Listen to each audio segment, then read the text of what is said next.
Maqaan koo Tolaan jedhama. Eessarraa dhufte? Sabbatarraa.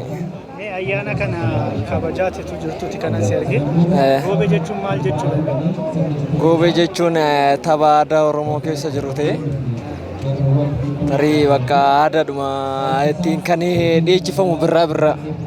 Birraa birraa kan dhiyeeffamu. Goobee kana eenyuutu dhiyeechisa? Qeerroo Oromoo kan ta'an, ijoollee Oromoo kan ta'an. Isa fuudhee moo san fuudhee? Nama fuudhee moo nama fuudhee kan sirbu? Nama fuunes ta'uu danda'a. Tarii aadaadhuma waan ta'eef kan fuunee fi kan fuudhee hin daangessu waan ta'eef. Ati fuuteetta? Ani fuune. Maarree amma sirba goobee kana kan sirbu dargaggeessan fuune kan fuudhes ta'uu danda'a akkamiin jechuu dandeessa? Tarii hiriyoota koo waliin ayyaana irratti waliin taphannaa jechuudha. Yeroo meeqaffaadhaaf ati gara kana kan dhufte? Asi. Akka ayyaana goobee kabajuu kan eegalte yeroo meeqaffaadhaaf? Tarii ani waggaa lammaffaadha.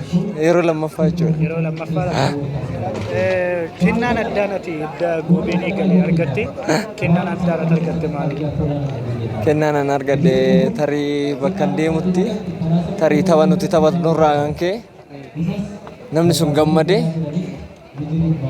gammachuu isaatii wanna inni nuuf kennu san raafannaa jechuudha. Akka garee keessanitti maal argattanii beektu? Tarii waamichirree nuuf ta'ee raawwate iddoo itti kabajamnee too gaafa akkanaa koottaa jedhamee raawwate qophiin addaa nuuf qophaa'ee raawwate namni sun kabajaan nu waame manatti jira jechuudha. Deemtee beektaa?